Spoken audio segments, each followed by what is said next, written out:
Okay, everybody, this is my spoiler review of Guillermo del Toro's Cabinet of Curiosities, Episode 3, The Autopsy. It's the first episode in the themed night that is Loner's Night. Every night they're doing a theme for the two episodes. You'll see Episode 4 also is a story about a loner here. But this one was written by David S. Goyer, who you know from doing a lot of famous superhero projects, most famously known for working on the Dark Knight trilogy. And this is starring F. Murray Abraham as Dr. Carl Winters, who is a pathologist. And what's important and works really well about this episode is the relationship between him and Sheriff Nate. So it's hard to sell good relationships in such a short time frame, but they do a great job of that here.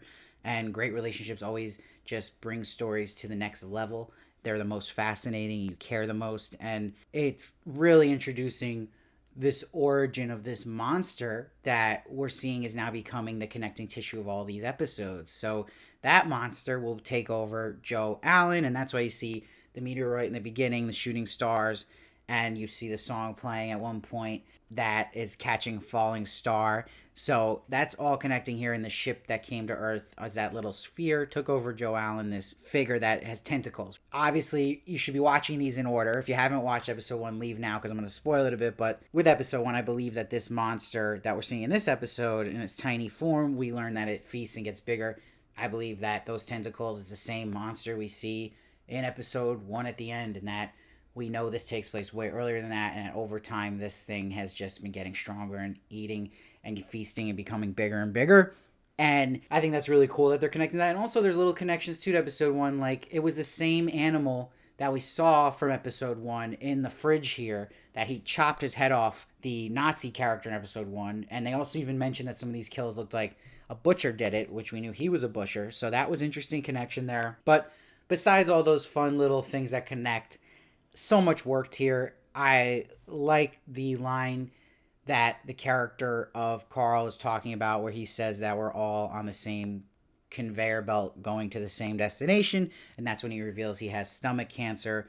And this is interesting because, like I always say with Guillermo del Toro, like great horror masters, him, Stephen King, Mike Flanagan, what they do is they never make the monsters the real horror. That's the fun of it. The real horror is always a human or something physical or disease, and here is the case of the stomach cancer is the monster in this episode that he is fighting, and that's why it works so well how he's fighting this monster who's possessed Joe Allen at the end, that we already see how his attitude is. It's a good attitude to have, that he's embraced what's happening to him and is not afraid of it. He's not afraid of death, this character, and by being like that, he ends up saving his friend Nate here and taking himself out. And that was just wild and super disturbing. I mean, him stabbing his eyes was insanity. That was really, I even had to look away for a second. That was crazy. But they're connecting the whole stomach cancer theme with, again, this monster is going into his stomach. And I like they made this character so likable of Carl, where the bodies he treats doesn't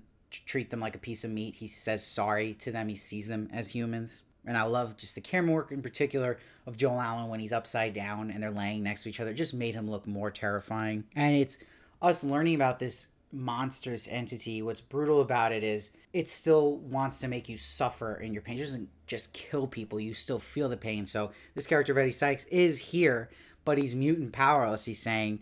And it's crazy when he transfers over his body to Carl that you see a little tear comes out of Eddie's eye, and that's really Eddie there, which I thought was just great. And I love he writes on himself, play, tape, and burn me. So he had the notes there recorded for his friend, saved his friend in the process. We don't know if the friend actually did survive. I'm assuming he doesn't, because I'm assuming that this monster is going to keep going episode to episode in some sense, some form. But it was great. I loved this episode. This was way better to me than the episodes last night, and sets the stage for a big night in Loner's Night. You'll see in my review of episode 4. I'm not going to spoil anything, but I really, really like that one too. So I'm excited where this is going. This night is giving me so much more hope in this show. I'm giving this one an 8.8. Let me know what you thought of it down below. Any theories you got. I love to hear your thoughts. I read every comment, try to respond as many as I can. Please make sure to subscribe.